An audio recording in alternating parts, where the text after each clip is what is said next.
늦게까지도 이렇게 피곤하실 텐데 함께 예배드리는 여러분들을 사랑하고 축복합니다. 벌써 십계명 마지막 시간입니다. 중간중간 다른 설교를 한 것까지 포함하면은 거의 한 3달 넘게 십계명 말씀을 같이 살펴보았는데, 십계명 10번째 시간, 욕심을 극복하라라는 제목으로 하나님 말씀 증거하겠습니다. 명절이 되면 명절은 참 풍성한 기간인 것 같습니다. 선물들을 많이 주고 받습니다. 한편으로 그때 제게는 참 주님께 죄송한 날이기도 합니다. 부족한 저를 기억해 주시고 챙겨주시는 분들 많이 계셔서 성도님들께 항상 감사드리고, 한편으로 주님께 죄송하다는 것은 주님께서 받으셔야 되는 영광 가운데 제가 받는 부분이 있지 않을까 싶어서 한편으로는 죄송스러운 마음도 있습니다. 여러분은 무슨 선물 받기를 원하세요? 혹시 아십니까? 여기서 큰 소리로 대답하면 주변에서 들으시고 나중에 그거 들으실 줄 아십니까? 무슨 선물 받기 원하세요? 여러분에게 원하는 것을 3개나 줄 수 있는 요술램프 지니와 같은 사람이 있다고 한다면 여러분들은 3가지 어떤 거 꼽으시겠습니까? 1번부터 3번까지 순위를 정해서 마음속으로 한번 대답해 보십시오. 1번, 2번, 3번. 이런 이야기가 있습니다. 신이 한 남자에게 원하는 모든 것을 다 주겠다고 약속을 했다고 합니다. 다만 한 가지 조건이 있어요. 그 조건은 내가 너에게 주는 그 소원에 갑절의 것을 이웃에게 주겠다. 예를 들면 이런 거죠. 내가 벤츠 자동차를 하나 주십시오 하면은 나는 벤츠 자동차를 갖는데 내 이웃은 2대의 벤츠 자동차를 갖는 거예요. 내가 5억의 집을 갖고 싶습니다. 5억짜리 집을 갖고 싶습니다 하면은 나는 5억짜리 집을 받는데 내 이웃은 10억짜리 집을 받는 그런 것입니다. 이 남자가 어떻게 결정했을까요? 남자는 고민하다가 자기의 한쪽 눈을 빼달라고 얘기했답니다. 그러면 이웃은 어떻게 되는 거죠? 2쪽 눈을 다 빼는 거죠. 이 심보가 이해가 되십니까? 여러분, 마치 나는 안 그러는데, 여러분 나는 안 그러는데 라고 생각하고 계시지 않으세요? 그런데 여러분, 우리말 속담에도 이런 속담이 있다는 것을 아셔야 돼요. 사촌이 땅을 사면 배가 아프다. 이게 속담으로 나올 정도면은 한두 사람이 이런 심보를 갖고 있는다는 게 아니라 이게 어떤 사람의 보편적인 마음이기 때문에 이런 속담까지 나왔다. 사람의 보편적인 심리가 이렇다는 거예요. 이웃이 잘 되는 것은 싫어요. 내가 소원을 빈다 할지라도 내가 이런 것들을 받는 건 좋은데 내 이웃이 내 거에 2개를 갖는 거는 못 참겠어요. 이것이 바로 사람의 내면에 도사리고 있는 한 단면입니다. 십계명은 욕심이 많으면 안 된다라고 하는 어떤 윤리적 가르침이 아니라 이 욕심이 이웃을 파괴시키는 아주 나쁜, 질 나쁜 죄악이라는 것을 가르쳐주고 있습니다. 가나안 정복장 전쟁 당시에 여리고 성에 비하면 전력이 아주 형편없었던 아이성과의 전투에서 이스라엘이 대패합니다. 왜냐하면 하나님께서 이 여리고 성 진멸 후에 아무것도 취하지 말라고 하는데 이 아간이라고 하는 사람이 자기가 갖고 싶은 것이 생겼기 때문이죠. 전도사님께서 소리를 빨리 가서 잡아주실까요? 지금 좀 못 잡고 있어서요. 네, 이거를 갖지 말았어야 되는데 은도 갖고 싶고 외투도 갖고 싶기 때문에 이 사단이 난 것이죠. 그 탐심이 가져온 결과는 많은 아이가 아빠를 잃게 되고 많은 부인이 남편을 잃게 되었습니다. 탐심에 가공할 만한 파괴력을 보여준 사건이라고 생각합니다. 우리가 살인하지 말라, 간음하지 말라, 또는 도둑질하지 말고 거짓 증거하지 말아야 되는 이유는 무엇이냐? 성경을 압축한다면 2가지 강령으로 남게 되는데, 첫 번째는 하나님을 사랑하는 것, 2번째는 내 이웃을 내 몸과 같이 사랑하는 것이라고 우리가 가르침을 받습니다. 내 이웃을 사랑하는 것이기 때문에 그렇습니다. 살인하지 말고, 간음하지 말고, 거짓 증거하지 말고, 탐심을 내야 되지 말아야 할 이유는 우리가 이웃 사랑의 실천을 하기 위해서 그렇습니다. 오늘 십계명의 제일 마지막 계명인 이웃을 사랑하지 못하게 하는 모든 악의 뿌리인 탐욕에 대해서 다룹니다. 인간의 가장 내면적이고 근본적인 부분까지 다루시는 하나님의 명령이라고 할 수가 있습니다. 그러면 10번째 계명은 구체적으로 무엇을 금하는 명령인지 웨스트민스터 소율이 문답 제81문 같이 한번 보도록 하겠습니다. 질문이 이렇습니다. 제10계명에서 금하는 것이 무엇인가? 같이 대답해 보시겠습니다. 화면 띄워주실까요? 시작. 제10계명에서 금하는 것은 우리의 처지를 부족히 여겨거나 이웃의 행복을 시기하거나 이웃에 있는 모든 물건에 대한 불의한 행동과 감정이다. 네, 본문에서 오늘 말씀을 보시면은 세 가지 카테고리를 말하고 있는데 이웃의 집, 이웃의 아내와 사람들, 그리고 이웃의 소나 나귀와 같은 가축들을 이야기할 수가 있겠습니다. 이웃의 것을 시기하면서 자기 신세를 한탄하는 이유는 내가 가진 것과 남이 가진 것을 비교하기 때문에 그렇습니다. 여러분들 비교하면서 사십니까? 내 집은 이런데 저 이웃은 그림 같은 집에서 사네? 혹은 내 아내는 이런데 내 이웃의 아내는 이러네 하면서 비교하는 거예요. 내 이웃의 아내는 참 잘해주는 것 같아. 그런데 나는 이러네? 내 남편은 말 그대로 남의 편인데 저 남편은 저렇게 자상할 수가 있나? 저렇게 자상할 수가 있나?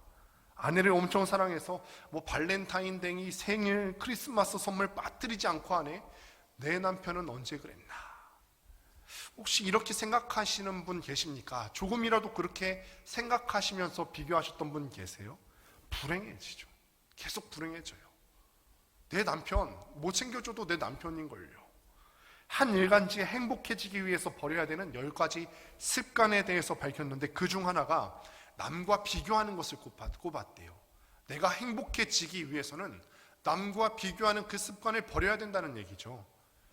그렇다면 우리 마음 가운데 남과 비교하지 말아야 하는 이유가 무엇일까요? 남과 비교하지 말아야 되는 이유. 오늘 우리가 살펴보고 있는 주제는 지금 탐심에 대해서 함께 살펴보고 있습니다. 이런 사정적 정의를 두 가지로 설명할 수 있는데 더 많이 갖고 싶은 욕망을 첫 번째로 볼 수가 있고 두 번째로는 남의 것을 빼앗고 싶은 욕망, 이것도 탐심입니다. 두 가지 정도로 볼 수가 있어요. 내가 더 많이 갖고 싶어요. 전교 1등이 더하죠. 안 해보셔서 모르시겠어요. 저도 기사로 봤는데 전교 1등을 하는 친구들은요 전국 1등이 되고 싶대요. 부자는 어떠시죠? 내가 10억을 갖고 싶으면 10억에서 만족할 줄을 몰라요. 더 갖고 싶은 거죠. 탐심이란 이런 겁니다. 내가 갖고 있는 것들에 자족하지 못하고 주어진 것들보다 더 갖고 싶어 하는 거. 그래서 더 갖고 싶기 위해서 심지어는 남의 것까지 뺏는 거, 서슴지 않는 것을 바로 탐심이에요. 오늘 본문 17절 보면 이렇게 기록하죠. 내 이웃의 집을 탐내지 말라. 내 이웃의 아내와 그의 남종이나 여종이나 그의 소나 그의 낙이나 무릇 내 이웃의 소유를 탐내지 말라.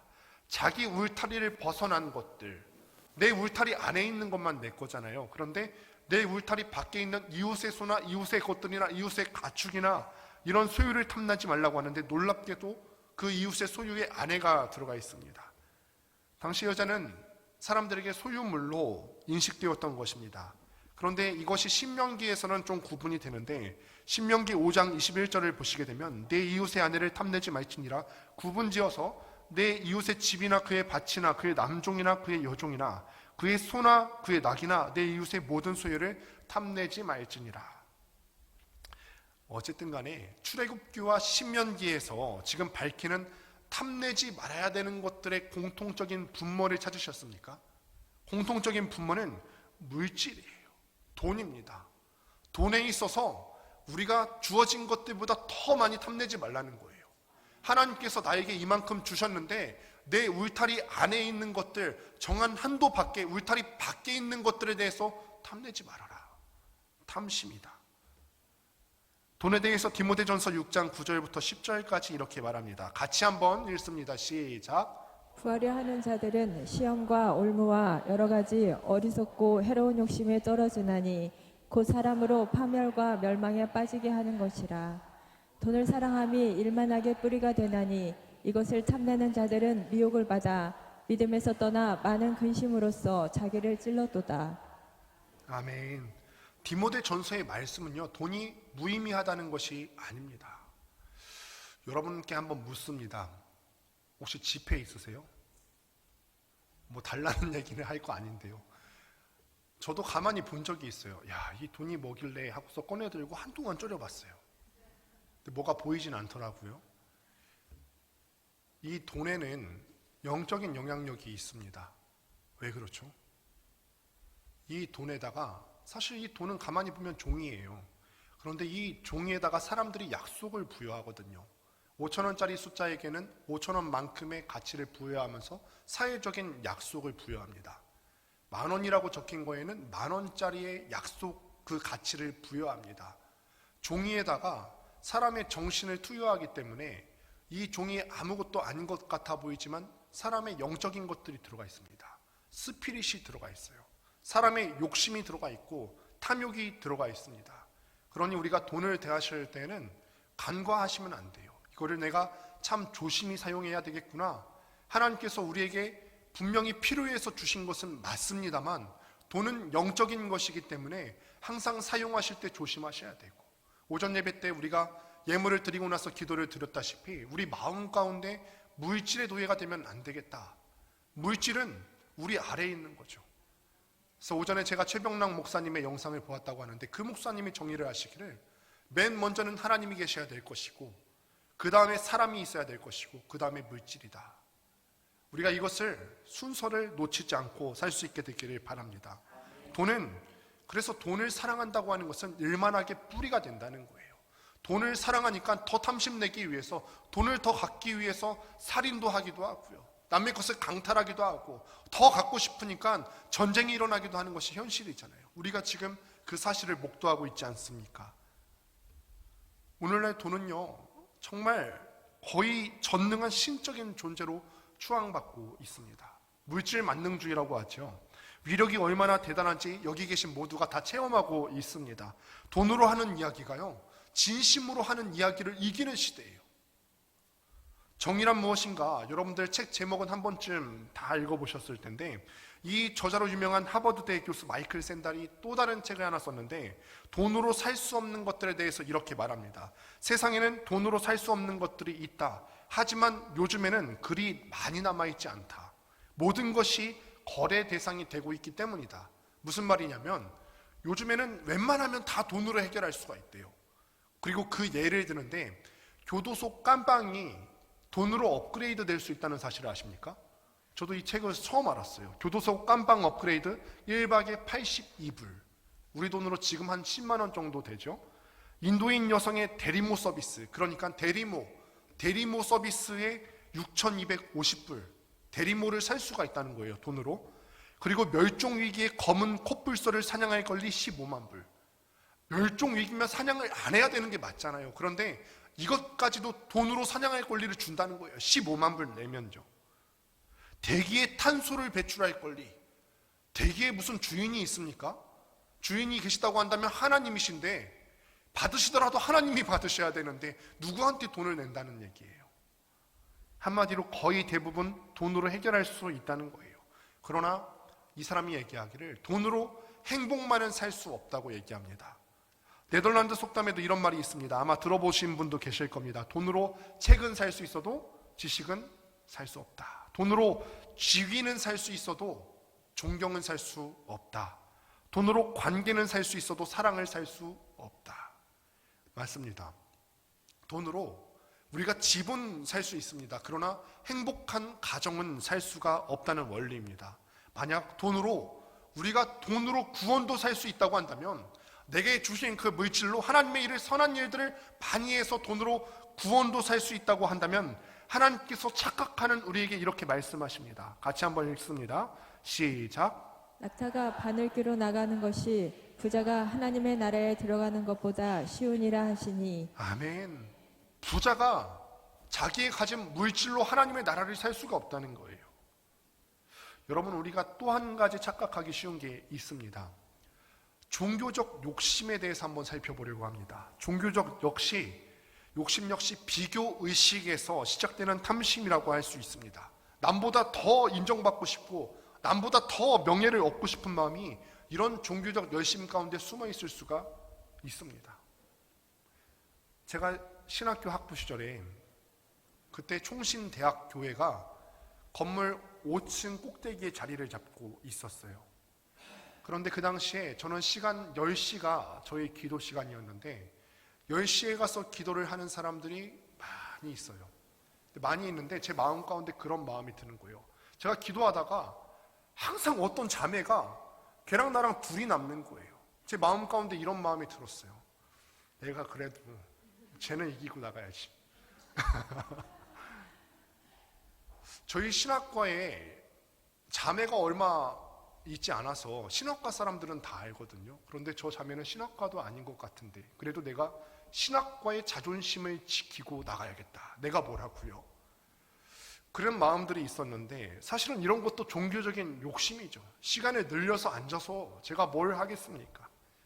빌립보서 1장 말씀을 보시면은 사도 바울을 시기하는 전도자들이 있었다는 것을 기록하는데 빌립보서 1장 15절 이런 어떤 이들은 투기와 분쟁으로 어떤 이들은 착한 뜻으로 그리스도를 전파하나니 또 17절 말씀을 보시면 그들은 나의 매임에 괴로움을 더하게 할 줄로 생각하여 순수하지 못하게 다툼으로 그리스도를 전파하느니라.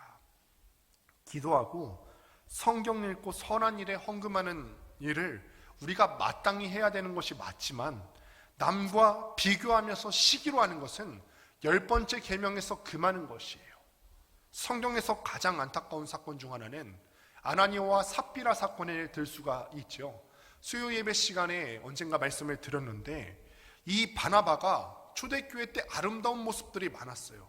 바나바가 자기의 소유를 팔아서 성도들을 위해서 다 예물로 드렸단 말이에요. 그러니까 예물을 드리니까 사람들이 이 바나바라고 하는 사람을 칭송했죠. 야, 저 바나바는 인품도 대단한데 자기 거진 것을 팔아서 교회에 헌금하고 와, 저 사람 정말 대단하다 인정하기 시작했죠. 그러니까 하나님과 삽비라 부부가 보니까 야, 나도 저 바나바처럼 사람들의 인정을 받고 싶은데 그런 인정을 받으려고 다 헌금하지도 못하면서 다 헌금한 것처럼 얼마를 떼놓고 거짓말하면서 헌금하다가 하나님 앞에 심판을 받아 죽임당합니다. 비유가 이렇게 나쁜 거죠. 내가 너보다, 기도도 내가 너보다, 봉사도 내가 너보다, 헌금도 내가 너보다 하는 것이 참 귀하고 존귀한 일이지만 그런데 비교 자체가 동기가 되면 우리 마음 가운데 탐심의 죄를 짓는 것입니다. 욕심을 극복해야 됩니다. 욕심에서 자유할 수 있는 방법이 있을까요? 성경은 어떤 문제든지 복음의 능력을 제시합니다. 우리에게 있던 어떤 문제든지 우리 안에 있는 어떤 죄의 문제든지 우리 가정에 있었던 어떤 문제든지 언제든지 복음의 능력을 제시합니다. 복음의 능력을 벗고 입구의 루틴을 제시해요. 우리가 삶을 살아가면서 복음을 들었을 때 벗어야 할 것들이 많이 있지 않습니까? 옛 모습을 벗어버리고 옛 모습은 벗어버리고 그 다음에 입어야 할 것들을 입어야 된다. 복음의 옷에 벗고 입구의 루틴이죠. 이 장면이 나오는 에베소서를 쉬운 성경으로 한번 보도록 하겠습니다. 에베소서 4장 28절부터 32절입니다. 도둑질하는 사람이 있으면 도둑질을 그만두고 벗는 거죠. 새로운 마음으로 일을 시작하십시오. 입었습니다. 그 손으로 열심히 일하여 오히려 어려운 사람을 도우며 살아가십시오. 말을 하려거든 남의 험담을 하지 말고 벗었어요. 다른 사람을 칭찬하는 유익한 말을 하십시오. 입었습니다. 여러분의 말을 듣는 사람들이 도움을 받을 것입니다. 원한을 품거나 화내지 마십시오. 예수 믿기 전에는 원한도 품고 화를 내는데 복음의 능력을 힘입어서 옛날 옷들은 다 벗어버렸어요. 가시돋친 말로 다른 사람의 마음을 아프게 하지 마십시오. 또 벗었어요. 이번에는 입습니다. 친절히 대하고 사랑과 온유함으로 하나님이 그리스도 안에서 여러분을 용서하신 것 같이 서로를 용서하십시오. 욕심 부리지 않는 것이 이전에 입고 있었던 그 더러운 옷들을 벗는 것이라면 복음으로 입는 것은 무엇일까요? 디모데전서 6장 6절과 빌립보서 4장 11절인데 먼저 디모데전서 말씀 확인하겠습니다. 함께 읽습니다. 시작. 그러나 자족하는 마음이 있으면 경건은 큰 이익이 되느니라. 또 읽습니다. 시작. 내가 궁핍함으로 말하는 것이 아니니라. 어떠한 형편에든지 나는 자족하기를 배웠노니. 아멘. 두 구절에서 반복되는 단어가 있죠. 어떤 단어죠? 자족입니다. 자족입니다. 사도 바울은 이 자족의 비결을 배웠다고 고백하면서 우리가 가장 잘 아는 성경 구절인 빌립보서 4장 13절에서 이렇게 말씀하십니다. 내게 능력 주시는 자 안에서 내가 모든 것을 할 수 있느니라. 자족의 비결을 배우면은 나만 채우려고 했었는데 그 삶에서 벗어나서 드디어 내 이웃이 보이기 시작해요. 내가 내게 주신 은혜에 대해서 만족하니까 더 욕심낼 것이 없으니까 내 시선이 이웃에게로 향하게 됩니다. 농구를 즐기는 한 아이가 남들과 비교하면서 불평을 했대요. 야, 나에게도 좋은 농구화가 하나 있었으면 참 좋았을 텐데. 자족할 줄 모르고 이런 불평하는 마음을 했다고 합니다. 그러다가 닉 부이치치라고 하는 사람의 간증을 듣게 돼요. 닉 부이치치 아십니까? 팔과 다리가 태어날 때부터 없었던 그런 사람이죠. 그런데 이 닉 부이치치라고 하는 사람이 이렇게 간증했어요. 내 옷장 안에 농구화가 있는데 천국에서는 저 신발을 신으리라. 신발이 있어도 발이 없으니까 농구화를 신을 수가 없는 거예요. 이처럼 닉이 소망 속에 산다는 말에 그 아이가 마음에 회심을 했대요. 신발이 아닌 두 다리가 있다는 사실에 감사하는 것을 잊었구나. 자족하는 것을 잊으니까 다른 것들, 내가 갖지 않은 것들에 대해서 더 욕심을 부리는 거죠. 디즈니 영화 알라딘, 물론 이 알라딘이라고 하는 게 귀신 영화죠. 조심해서 보셔야 되는 줄 압니다만, 이 지니가 이 알라딘에게 세 번째 소원을 말해달라고 하는 장면에서 오히려 알라딘이 지니에게 묻습니다. 너는 무엇을 원해? 라고 묻죠. 너는 무엇을 원해? 그때 지니는 지금까지 여러 주인을 겪었는데 어떤 주인도 자신의 소원을 물어본 주인이 없다고 말합니다. 그러면서 이 만능의 지니가 가슴이 뭉클해지면서 눈물을 흘립니다. 자기 욕심을 채우는 수단으로 지니를 대하던 모든 다른 주인들과 달리 이 지니가 원하는 것을 묻는 새 주인 알라딘에게 감동한 거죠. 자기 욕심을 채우기 위해서 힘을 쓰는 세상이잖아요. 그렇죠. 우리가 발딛고 살아가는 세상은 옆에 있는 사람들 다 돌아보세요. 누가 남의 욕심 채우면서 살아가고 싶어 합니까? 다 자기 욕심 채우면서 살고 싶어 하잖아요. 공부해서 정말 그러실 거예요. 근데 부모님은 자식들에게 어떻게 얘기하죠? 공부해서 남 주냐? 그러시잖아요. 공부해서 남 주냐?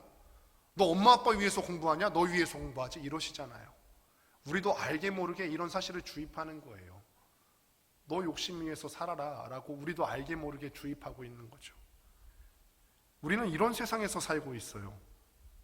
자기 욕심을 채우기 위해서 힘을 쓰는 세상. 그런데 이런 세상 가운데서 예수님의 기도는 신선한 충격이에요. 예수님의 기도, 내 뜻대로 마옵시고 아버지의 뜻대로 하옵소서. 예수님께서 복음을 들고 하나님의 나라를 들고 이 땅 가운데 처음 들어와서 복음을 전했을 때는 너무너무 신선한 충격이었죠. 왜 신선한 충격이죠? 낯선 것이었기 때문에 그래요.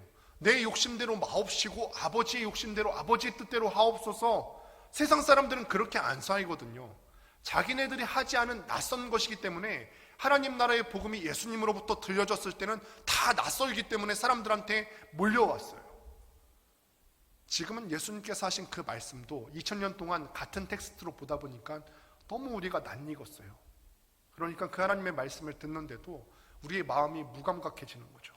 여러분, 다시 한번 이 하나님의 예수 그리스도께서 하신 기도의 뜻을 우리 마음 가운데 새기면서 살았으면 좋겠습니다. 내 뜻대로 마옵시고 아버지의 뜻대로 하옵소서. 내 욕심대로 마옵시고 내 탐심대로 마옵시고 아버지의 뜻대로 이루어지기를 원합니다. 그 아버지의 뜻이 이루어지기 위해서 내 탐심은 접어두겠습니다. 털 깎는 자 앞에서 말이 없으시고 정죄하는 자들 앞에서 변명하지 않으시고 십자가에 달리신 그 예수님, 그 예수님께서 나와 함께하는 것만으로도 나는 만족합니다.